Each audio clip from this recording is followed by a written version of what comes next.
first, fast, accurate. With Jennifer Copeland and Rick Shutt. You're watching WSBT-22 News at 6.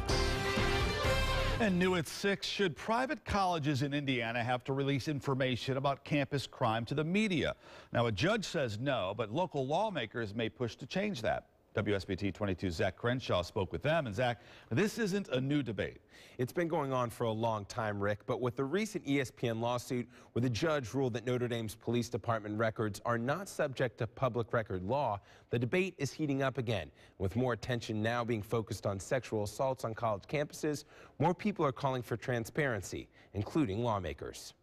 When crime occurs at Notre Dame and university police respond, the public isn't able to find out what happened or how it's being handled. State Representative and Notre Dame alum Pat Bauer believes that needs to change. It gives a false sense of security to the people on the campus.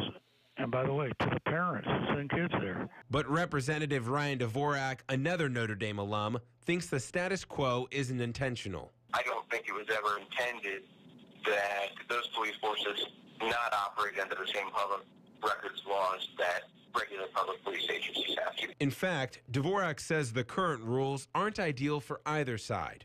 Some of these universities really feel like they've got a genuine conflict about whether they're allowed to release some of this information that could impair some of the privacy rights of their students that they have mandated under Title IX. If the status quo does change, Bauer says it will be important to protect student privacy. Is there a middle ground there that can still protect that victim? Well, we're going to find out. If there isn't, I don't think we should have private police forces.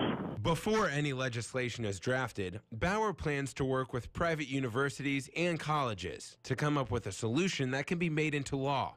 And Dvorak says there's support from both sides. I think the solution is fairly simple going forward. We make sure that anybody that's operating a police agency has to comply with public records laws the same way that a normal police department would have to. Now, Representative Bauer says he's already had discussions with legislative committees about holding private police forces to the same scrutiny as public ones. Bauer says he plans to author or work with others on legislation that could come as early as January. We reached out to Republican representatives as well. Dale Devon of Granger told us he would recommend a committee study the issue, but did not specifically take a stance. In the studio, Zach Crenshaw, WSBT 22 News.